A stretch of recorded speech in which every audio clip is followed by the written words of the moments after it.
Hello welcome to Renuka കറികളുടെ ഞാൻ നിങ്ങളുടെ രേണു ആണേ. ഇന്നൊരു പൊടി വ്ളോഗായിട്ടാണ് വന്നിട്ടുള്ളത്. ഏകദേശം ഒരു ഫുൾ വ്ളോഗ് എന്ന് പറയാം കേട്ടോ. അപ്പോൾ ഇന്ന് നമുക്കിതാ വിളക്കെല്ലാം വെച്ചിട്ട് നമുക്ക് ഭഗവാനെല്ലാം കണ്ടതിന് ശേഷം നമുക്ക് തുടങ്ങാം.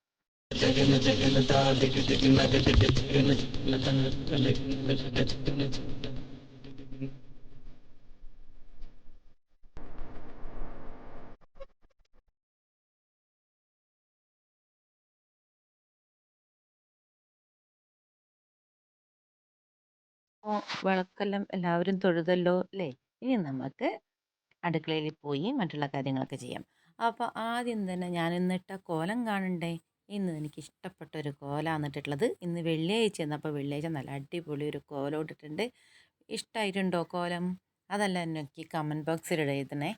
അപ്പോൾ കോലിടലെല്ലാം കഴിഞ്ഞ് വിളക്ക് വെക്കലും വിളക്ക് തൊഴലും കോലിടലെല്ലാം കഴിഞ്ഞ് ഞാൻ അടുക്കളയിലേക്ക് കയറി എൻ്റെ ഗ്യാസിൻ്റെ അവിടെയൊക്കെ ഇതുപോലെ തന്നെ തുടച്ച് അവിടെയൊക്കെ കോലിട്ടിട്ടുണ്ട്. വെള്ളിയാഴ്ച ദിവസം ഒരു സ്പെഷ്യലായിട്ട് ഞാൻ ഇങ്ങനെയൊക്കെ ചെയ്യാറുണ്ട് കേട്ടോ. അപ്പോൾ ഇന്ന് ഉപ്പുമാവാണ് ഉണ്ടാക്കുന്നത്. ഉപ്പുമാവ് എന്താ ഇത്രയ്ക്ക് വലിയ കാണിക്കാമെന്ന് വിചാരിക്കും അല്ലേ? ചിലവർക്ക് ഈ ഉപ്പുമാവ് ഉണ്ടാക്കാൻ അറിയില്ല. സത്യം പറഞ്ഞാൽ ഞാൻ തന്നെ ഇപ്പോഴാണ് ഈ ഉപ്പുമാവ് ഉണ്ടാക്കാൻ പഠിച്ചത്. എന്ന് വെച്ചിട്ടുണ്ടെങ്കിൽ നമ്മളിപ്പോൾ 1 കപ്പ് റവയാണ് ഞാനിപ്പോൾ എടുത്തിട്ടുള്ളത്. അപ്പോൾ അതിലേക്ക് 2.5 കപ്പ് വെള്ളം വേണമെന്ന് നമ്മൾ എഴുതി വെച്ചാൽ മതി. അല്ലെങ്കിൽ അതൊരു മൈൻഡിൽ നമ്മൾ വെച്ചാൽ മതി. അപ്പോഴാണ് നമ്മുടെ ഉപ്പുമാവിന് നല്ല അടിപൊളി ടേസ്റ്റ് വരുന്നത്. ഇന്നുണ്ടാക്കിയ ഉപ്പുമാവ് കിടിലൻ ടേസ്റ്റ് ആയിരുന്നു. അപ്പോൾ ഞാൻ വിചാരിച്ചു ഇത് ഒരു വീഡിയോ ആയിട്ട് നിങ്ങൾക്കും കൂടി കാണിച്ചു തരാമല്ലോ എന്നും പറഞ്ഞിട്ടാണ് ഞാൻ ഈ ഉപ്പുമാവിൻ്റെ റെസിപ്പി ഇട്ടത് കേട്ടോ. അപ്പോൾ വെളിച്ചെണ്ണ ഒഴിച്ചു, അതിലേക്ക് കടുക് ഇട്ടു. വെളിച്ചെണ്ണയ്ക്ക് പകരം നല്ലെണ്ണ ആയാലും നല്ല ടേസ്റ്റ് ഉണ്ടാവും, അല്ലെങ്കിൽ സൺഫ്ലവർ ഓയിലോ എന്തായാലും നല്ല ടേസ്റ്റ് ഉണ്ടാവേ. നല്ലെണ്ണ ആയാലും നല്ല ടേസ്റ്റ് ആയിരിക്കും. അപ്പോൾ കടുക് ഇട്ട് അതിലേക്ക് വേണമെങ്കിൽ ഉഴുന്ന് പരിപ്പ് ഇടുന്നവർക്ക് ഉഴുന്നും പരിപ്പോ കടലപ്പരിപ്പ് കപ്പലണ്ടി ഇതൊക്കെ ഇടുന്നവർക്ക് ഇടാം. ഇത് അതിൻ്റെ ഇടയിൽ കിടന്ന് കടിക്കുന്നു പറഞ്ഞിട്ട് അത് മോൻ അത്രയ്ക്ക് ഇഷ്ടമല്ല. അതുകൊണ്ടാണ് ഞാൻ ഇടാണ്ടിരുന്നത്. അതിൽ ക്യാരറ്റ് ഇട്ട് പച്ചമുളക് ഉള്ളി കറിവേപ്പില ഇതെല്ലാം ഇട്ടിട്ട് ഞാൻ ഇളക്കി. ഇത് ഞാൻ ഫസ്റ്റ് കാണിച്ച ആ കപ്പിൽ ഇതാ ഈ കപ്പിലാണ് ഞാൻ റവ എടുത്തിട്ടുള്ളത്. ആ കപ്പിൽ അപ്പോൾ 2.5 കപ്പ് വെള്ളമാണ് ഞാൻ ഒഴിച്ചിട്ടുള്ളത് കേട്ടോ. അപ്പോൾ ഞാൻ വിചാരിച്ചു ഫസ്റ്റിൽ ഞാൻ വിചാരിച്ചു അമ്മേ ഞാൻ ഇങ്ങനെ ഉണ്ടാക്കുമ്പോൾ വെള്ളം കൂടുതലായി പോവുമോ എന്നുള്ളതിൽ. പക്ഷേങ്കിൽ ഇനിയാണ് രസം.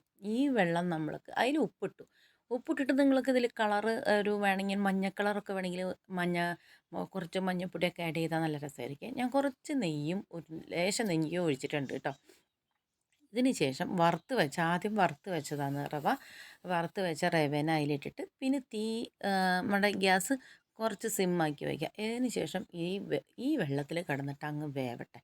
ഭയങ്കര ടേസ്റ്റ്. ഈ വെന്ത് കഴിഞ്ഞിട്ടുള്ള ആ റവയില്ലേ, ഉപ്മാവിൽ കിടന്നിട്ട് ആ നല്ലോണം വെന്ത് കഴിഞ്ഞ് ആ നല്ല ഇതായിട്ട് വരുമ്പോൾ അതാണ് നല്ല ടേസ്റ്റ്. പൊടിയായിട്ടുള്ള ഉപ്മാവ് ഞാൻ ഉണ്ടാക്കാറുണ്ട്. അത് ചിലവർക്ക് അങ്ങനത്തെ ഇഷ്ടമാവുള്ളൂ. പക്ഷേ ഇതിങ്ങനെ വെന്ത് കഴിഞ്ഞിട്ടുള്ള റവ ഉപ്മാവ് ഭയങ്കര ടേസ്റ്റാണ്. അതിൻ്റെ മേലെ കുറച്ചും കൂടെ ഞാൻ നെയ്യ് ഒഴിച്ചു കേട്ടോ. അപ്പോൾ നല്ല അടിപൊളി ടേസ്റ്റിലുള്ള നമ്മുടെ ഉപ്മാവ് റെഡി. വളരെ എളുപ്പത്തിൽ ഉപ്മാവ് റെഡി ആയിട്ടുണ്ട്. ഇതിനെ ഞാൻ ഒരു പാത്രത്തിൽ ഇങ്ങനെ ഇട്ടിട്ട് നല്ല ടേസ്റ്റിലുള്ള അടിപൊളി ചായയും വെച്ചിട്ട് ഞാൻ മെല്ലെ അവിടെ ഇരുന്നിട്ട് സമാധാനത്തിൽ കഴിച്ചു. പിന്നെ വേഗം ചോറാക്കാമെന്ന് വിചാരിച്ചു. ചോറ് ഞാൻ അടുത്ത് ഏകദേശം തിളച്ച് വരുന്നുണ്ട്. പിന്നെ രാത്രിക്കലത്തേക്ക് നോക്കിയിട്ട് വേണ്ടോ, അതുകൊണ്ട് കുറച്ച് ചോറേ വെച്ചിട്ടുള്ളൂ. അപ്പോൾ ഞാൻ ഇന്നൊരു സ്പെഷ്യൽ കറിയും കൂടി കാണിക്കുന്നുണ്ട് കേട്ടോ. വളരെ എളുപ്പത്തിൽ എന്ന് പറഞ്ഞാൽ കറിക്ക് വെക്കാൻ വീട്ടിൽ ഒന്നുമില്ല, പച്ചക്കറികളൊന്നുമില്ല എന്ന് കാണുമ്പോൾ നമുക്ക് എപ്പോഴും പരിപ്പും ഇതൊക്കെ ഇങ്ങനെ വെക്കുമല്ലേ. അപ്പോൾ പരിപ്പ് വേണ്ട എന്ന് വേറൊരു വെറൈറ്റി ആവട്ടെ വെച്ചിട്ടിട്ട് ഒരു മോരുകറിയാണ്. മോരുകറിക്ക് എന്താ കഷ്ണം എന്നല്ലേ? കഷ്ണമൊന്നുമില്ല. തക്കാളിയാണ് ഇന്നത്തെ മെയിൻ താരം. തക്കാളി മോരുകറിയാണ്. ഇതിലേക്ക് ഇപ്പോൾ എന്താ ഇട്ടേന്നല്ലേ? ആദ്യം വെളിച്ചെണ്ണ ഒഴിച്ചു, കടുകിട്ട് 2 മണി ഉലുവ ഇട്ടു, ഉണക്കമുളക് ഇട്ടു, പിന്നെ പച്ചമുളക് ഇട്ടു, പിന്നെ വെളുത്തുള്ളി ഇട്ടു, കുറച്ചൊരു ചെറിയൊരു സവാളേൻ്റെ പകുതി ഭാഗം അതും അരിഞ്ഞിട്ട് നല്ലോണം നൈസായിട്ട് അരിഞ്ഞിട്ട് അതും കൂടി ഇട്ടിട്ട് നല്ലോണം ഇട്ടിട്ട് വഴറ്റി. ഇതിലേക്ക് നിങ്ങൾക്ക് ഇഞ്ചി ഇടണമെങ്കിൽ ഇഞ്ചി ഇടാം കേട്ടോ. ചിലവർക്ക് ആ ഇഞ്ചിയുടെ മണം ഇഷ്ടാവില്ല. വെളുത്തുള്ളി വേണ്ടെങ്കിൽ വേണ്ട, അതും ഇഷ്ടമല്ലെങ്കിൽ ആ വെളുത്തുള്ളി സ്കിപ്പ് ചെയ്യാം. അതിലേക്ക് കുറച്ച് മുളക് പൊടി, അധികം കണ്ടമാനം മുളക് പൊടി ഇടരുത്. 1/2 സ്പൂൺ മുളക് പൊടിയും ഒരു നുള്ള് മഞ്ഞൾപ്പൊടി കുറച്ച് കളറ് മുന്തി നിൽക്കുന്നുണ്ട്. മഞ്ഞൾപ്പൊടി ഇട്ട് നല്ലോണം ഒന്ന് വഴണ്ടി വരട്ടെ. നല്ലോണം ഒന്ന് മൂത്ത് വഴണ്ടി വരുമ്പോൾ നമ്മുടെ നമ്മൾ ഇതിലേക്ക് നമ്മുടെ കഷ്ണം എന്ന് പറയാനുള്ളത് തക്കാളിയാണ്. അപ്പോൾ ഇതിലേക്ക് ഞാനൊരു 2 വലുപ്പം മോശമില്ലാത്ത വലുപ്പത്തിലുള്ള 2 തക്കാളി എടുത്തിട്ടുണ്ട്. അതിനെ അങ്ങനെ നീളത്തിലരിഞ്ഞിട്ട് അതിനെ നല്ലോണം ഇട്ടിട്ട് വഴറ്റി ആവശ്യത്തിനുണ്ട് ഉപ്പ് ഇട്ട് കൊടുത്തു. നമ്മുടെ ചോറൊക്കെ തിളച്ച് വന്നിട്ടുണ്ട്. അപ്പോൾ അത് നമുക്ക് വാർക്കാറായി. അപ്പോൾ ഇത് നല്ലോണം ഇട്ട് വഴറ്റിയതിന് ശേഷം കുറച്ച് വെള്ളം ഒഴിച്ച് കുക്കറിൽ ഒരു 2 കൂക്ക് 2 കൂ എന്നുള്ള വിസിൽ കേൾക്കുമ്പോഴത്തേക്കും നമ്മുടെ കറി ഏകദേശം പകുതിയായി കഴിഞ്ഞു. അപ്പോൾ നമ്മുടെ കറി ഇങ്ങനെ ആയി വരുന്നുണ്ട്. നല്ലോണം ഇളക്കി കൊടുക്കാം. പിന്നെ ഒരു മെയിൻ കാര്യം എന്താണെന്നറിയോ, നമ്മൾ ഇപ്പോൾ ചോറും കറിയും എല്ലാം നമ്മൾ തിരക്കിട്ട് ചെയ്യുന്നുണ്ടല്ലോ.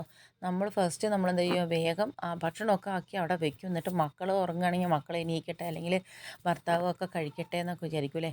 പക്ഷേങ്കിൽ നമ്മളെയും കൂടിയിട്ട് ഒന്ന് ശ്രദ്ധിക്കണം കേട്ടോ. നമുക്കുള്ളതും കൂടി നമ്മൾ ഫസ്റ്റ് ഒന്ന് നമ്മൾ ആ ചൂടോടെ കുറച്ച് എടുത്ത് കഴിക്കുക.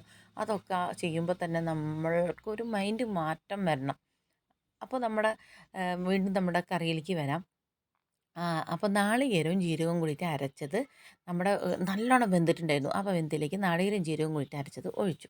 അതിനുശേഷം ഞാനിതിലേക്ക് തൈര് ഒഴിക്കുന്നുണ്ട്. തൈര് ഞാൻ എടുത്തിട്ട് മിക്സിയിൽ ഒരു കറക്ക് കറക്കുന്നുണ്ട്, ആ കട്ടയൊക്കെ ഒന്ന് ഉടയാൻ വേണ്ടിയിട്ട്. അത് ഉടച്ച് അതിന് ശേഷം അതും ഒഴിച്ചു. നിങ്ങൾക്ക് കറി ചാറ് എത്ര വേണോ അതിനനുസരിച്ച് ഈ കറികളുടെ ഈ തക്കാളിയും മുളക് പൊടിയും അതെല്ലാം കൂട്ടിയിട്ട് എടുക്കണേ. ഇത് ഒരിക്കലെങ്കിലും വെച്ച് നോക്കിയിട്ട് എനിക്ക് കമൻറ്റ് ബോക്സിൽ ഇതിൻ്റെയും ഈ റെസിപ്പീൻ്റെ ടേസ്റ്റും അതുപോലെ തന്നെ ഈ റെസിപ്പി ഉണ്ടാക്കി നോക്കിയിട്ട് അതിൻ്റെതും ഒന്ന് കമൻറ്റ് ബോക്സിൽ ഒന്ന് ഇടണേ. നിങ്ങൾ നിങ്ങൾ എനിക്ക് കമൻറ്റിൽ തരുന്ന പ്രോത്സാഹനമാണ് എനിക്ക് ഇനിയും വീഡിയോ ഇടാനും. പിന്നെ എനിക്കത് കാണുമ്പോൾ നമുക്കൊരു സന്തോഷം ഉണ്ടാവും. എൻ്റെ കമൻറ്റ് വായിക്കുമ്പോൾ ഇത് ചെയ്യുന്നുണ്ടല്ലോ എന്ന്. അപ്പോൾ നമ്മുടെ അടിപൊളി മോരുകറിയായി. പിന്നെ മീൻ വറുത്തതുണ്ടായിരുന്നു. അത് ഞാൻ മീൻ കഴിക്കുന്നില്ല, മോന് വേണ്ടിയിട്ട് അതവിടെ വെച്ചു. പിന്നെ നമ്മൾ പറഞ്ഞില്ലേ ഇതെവിടെ സ്ഥലം എന്നല്ലോ, ഇത് കാട്ടിലെ പള്ളി എന്ന് പറയും. കാട്ടിലെ പള്ളി എന്ന് പറഞ്ഞിട്ടുള്ള ഒരു 3 പെറ്റ് ഉമ്മേൻ്റെ ഒരു പള്ളിയാണ്. അപ്പോൾ ഹിന്ദുക്കൾക്കും അവിടെ പ്രവേശനമുണ്ട്. അത് അറിയുന്നവർക്കറിയാം. അവിടെ ഭയങ്കര ഉത്സവമായിരുന്നു. 4 ദിവസത്തെ ഉത്സവമായിരുന്നു. 4 ദിവസം എന്ന് പറഞ്ഞിട്ടുണ്ടെങ്കിൽ പക്ഷെ അത് ഇത് ഞായറാഴ്ച വരത്തേക്ക് ദിവസം നീട്ടിയിട്ടുണ്ടായിരുന്നു കേട്ടോ. അതുകൊണ്ടാണ് എല്ലാവരും പോയി, ഞാൻ മാത്രം പോയിട്ടില്ല എന്ന് പറഞ്ഞിട്ട് സങ്കടപ്പെട്ടിരിക്കുകയായിരുന്നു. അപ്പോൾ നോക്കുമ്പോൾ എന്നെയും കൂട്ടിയിട്ട് പോയി. അപ്പം ഞാൻ ഏട്ടനും കൂട്ടിയിട്ട് പോയിട്ട് നല്ല രസമുള്ള ഇങ്ങനെയുള്ള കാഴ്ച കാണാൻ എനിക്ക് ഭയങ്കര ഇഷ്ടമാണ്. അപ്പോൾ രാത്രിയും കൂടി ആയപ്പോൾ നല്ല രസമുണ്ടായിരുന്നു ഇങ്ങനത്തെ ലൈറ്റും കാര്യങ്ങളെല്ലാം കാണാൻ വേണ്ടിയിട്ട്. അപ്പോൾ അത് ഞാൻ ഒരുപാട് എൻജോയ്മെൻറ്റ് ചെയ്തു. ഞാൻ പോയിട്ടില്ലെങ്കിൽ ഇത് വളരെ നഷ്ടമായി പോയെന്നുള്ളൊരു തോന്നലുണ്ടായിരുന്നു എനിക്ക്. എനിക്ക് വളരെ ഇഷ്ടമായി. പിന്നെ ആ പള്ളിയിലേക്ക് നമ്മൾ മുസ്ലിം പള്ളിയിലേക്കൊന്നും പോകില്ലല്ലോ. പക്ഷേ ഈ മുസ്ലിം പള്ളിയിലേക്ക് നമുക്ക് പോകാം കേട്ടോ. ഞാൻ ഉള്ളിൽ പോയിട്ട് ഞാൻ വീഡിയോ എടുത്തിട്ടില്ല. ആ പള്ളി ഞാൻ കാണിച്ചിട്ടില്ല കേട്ടോ. വളരെ രസമായിട്ടുള്ള ആ 3 പെറ്റ ഉമ്മേരെ അടുത്ത് നമ്മൾ എന്ത് പോയിട്ട് പറഞ്ഞാലും നമുക്ക് സാധിക്കുന്നതാണ്. മക്കളില്ലാത്തവർക്ക് മക്കളുണ്ടാവാൻ, ആൺകുട്ടികളില്ലാത്തവർക്ക് ആൺകുട്ടികളുണ്ടാവാനും, പിന്നെ പെൺകുട്ടികളില്ലാത്തവർക്ക് അത് മക്കൾക്ക് വേണ്ടിയിട്ടും അത് 3 ആ ഉമ്മ 3 പെറ്റിട്ട് 3 മക്കളാണ് ആ ഉമ്മക്ക്. ഉമ്മയും ഈ 3 മക്കളും മരിച്ചു കിടക്കുമ്പോൾ ചെറിയ കഥയെ എനിക്കറിയുള്ളൂ, ശരിക്കറിയില്ല. പിന്നെ അതങ്ങനെ ആ 3 പെറ്റ ഉമ്മേനെയും മക്കളെയും കൂടിയിട്ട് കബറടക്കിയിട്ട് ആ വളപട്ടണം അവിടെ ആ പള്ളിയുടെ അവിടെ വെച്ചു എന്നാണ് പറഞ്ഞിട്ടുള്ള. അതാണ് അതിൻ്റെ ഒരു ശാസ്ത്രാറിവ്. അപ്പോൾ അവിടെ ഒരു തോട്ടിൽ ഒരു പുഴയിൽ നിന്ന് വളപട്ടണം പുഴയിൽ നിന്ന് ഒരു വഞ്ചിയിൽ ഒരു കാലും കൂടി കാല് മാത്രം വരുന്നു. അപ്പോൾ അങ്ങനെ ഒരു സിദ്ധൻ അറിഞ്ഞു നോക്കിയപ്പോൾ ആ പള്ളിയുടെ അരുകെ തന്നെ ആ പള്ളിയിൽ ആ മരിച്ച ഉമ്മേൻ്റെയും അവരുടെ ഉപ്പയാണിത്. അപ്പോൾ അതിനെയും കൂടിയിട്ട് അവിടെ വെക്കണം. അങ്ങനെയാണ് എനിക്കൊരു അറിവേ ഉള്ളൂ. അങ്ങനെ അപ്പോൾ അത് കണ്ടു വളരെ സന്തോഷമായി. പിന്നെ അവിടെ തന്നെയാണ് ഈ ഫ്ലവർ ഷോ നടക്കുന്നത്. അപ്പോൾ ഫ്ലവർ ഷോയും കണ്ടു. ആ ഫ്ലവർ ഷോ കണ്ടതിൻ്റെ ഒരു ഭയങ്കര സന്തോഷം ഒന്നും പറയാനില്ല. അത്രയ്ക്കും നല്ല ഗംഭീരമായ ഫ്ലവർ ഷോ ആയിരുന്നു. പിന്നെ ഇങ്ങനെ പൊരിയും മലരും അലുവ അങ്ങനെയുള്ള സാധനങ്ങളൊക്കെ നിറച്ച് കളിപ്പാട്ടങ്ങളും എല്ലാം കൂടിയിട്ട് അതിഗംഭീരമായ നല്ല രസകരമായ ഒരു കാഴ്ച. ഫ്ലവർ ഷോയിൽ ഫ്ലവർ എന്ന് പറഞ്ഞിട്ടുണ്ടെങ്കിൽ എന്ത് രസകരമായ ഫ്ലവറാണെന്ന് അറിയില്ല. അങ്ങനെ അതെല്ലാം കണ്ട് ഞങ്ങൾ രാത്രി തിരിച്ചിങ്ങോട്ട് വരികയാണ്. അപ്പോൾ രസകരമായ ഈ വീഡിയോ കണ്ട് ഇഷ്ടമായാൽ ലൈക്ക് ചെയ്യാനും ഷെയർ ചെയ്യാനും മറക്കരുതേ. ഇത് നല്ല വിശിഷ്ടമായ നല്ല അടിപൊളി വീഡിയോ ആയതുകൊണ്ട് എല്ലാവരും കാണും വേണം. അപ്പോൾ എനിക്ക് ഇതിനുള്ള കമൻ്റ് അയക്കാൻ മറക്കരുതേ.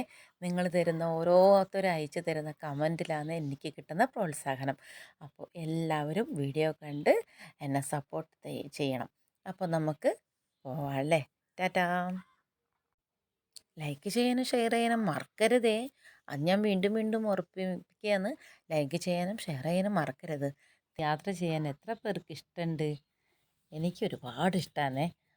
അങ്ങനെയും പറഞ്ഞാൽ നട്ടപ്പാതിരയൊന്നുമല്ല. ഏകദേശം ഇതിപ്പോൾ ഒരു രാത്രി ഏകദേശം ഒരു 10 മണിയായിട്ടുണ്ടാവും. ഇത് ഈ വളപട്ടണം ഇത് പാലാണ് ഇതിപ്പോൾ. ആ പാലത്തിൻ്റെ അവിടെ മീനെല്ലാം പിടിക്കാൻ വേണ്ടിയിട്ട് ആൾക്കാർ നിൽക്കുന്നത് കണ്ടു. രാത്രി നേരം ആകുമ്പോൾ ഇവിടെ ഇങ്ങനെ മീനെല്ലാം പിടിക്കാനായിട്ട് നിൽക്കും കേട്ടോ. എന്നിട്ട് അതിനെ നേരം വെളുക്കുമ്പോൾ അതിനെ എല്ലാവരും ചിലവർ വിൽക്കുന്നവർ വിൽക്കും, അല്ലാത്തവരാണെങ്കിൽ വീട്ടിൽ പോയിട്ട് ഇതിനെ കറി വെക്കും. ഈ നേരം ആകുമ്പോഴത്തേക്കും മീൻ കിട്ടുന്നതാണ്. അപ്പോൾ ലൈക്ക് ചെയ്യാനും ഷെയർ ചെയ്യാനും മറക്കരുത്. Thank you.